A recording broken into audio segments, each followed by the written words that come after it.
CNN Bangla TV নিউজে সবাইকে স্বাগত। শুরুতেই CNN বাংলা নিউজ হেডলাইন। প্রতিনিয়ত আলোচিত সংবাদ দেখতে আমাদের সাথে যুক্ত থাকুন।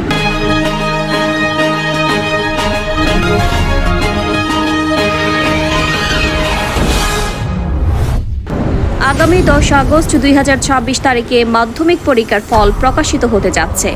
অতীতে ফল স্কুলে যেতে হলেও এখন অনলাইনের মাধ্যমে দ্রুততম সময়ে হাতের মুঠোয় রেজাল্ট জানা সম্ভব।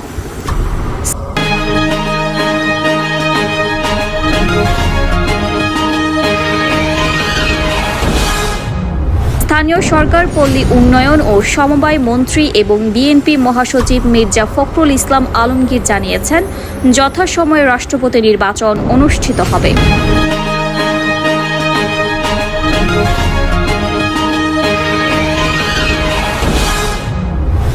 আগামী 5 দিন দেশ জুড়ে হালকা থেকে মাঝারি এবং স্থানভেদে মাঝারি ধরনের ভারী থেকে ভারী বর্ষণ অব্যাহত থাকতে পারে বলে জানিয়েছে আবহাওয়া অধিদপ্তর।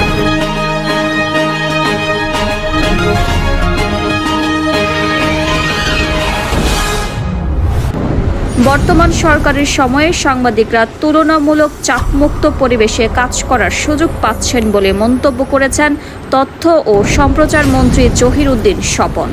একই সঙ্গে সাংবাদিকদের পেশাগত উন্নয়ন, নিরাপত্তা ও কল্যাণ নিশ্চিত করতে সরকার সর্বোচ্চ সহযোগিতা করবে বলেও আশ্বাস দেন তিনি।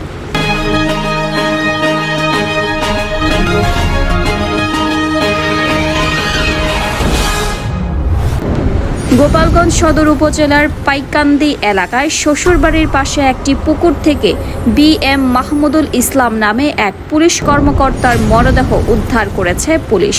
এই ঘটনায় জিজ্ঞাসাবাদের জন্য তার স্ত্রী ও শ্বশুরকে আটক করা হয়েছে।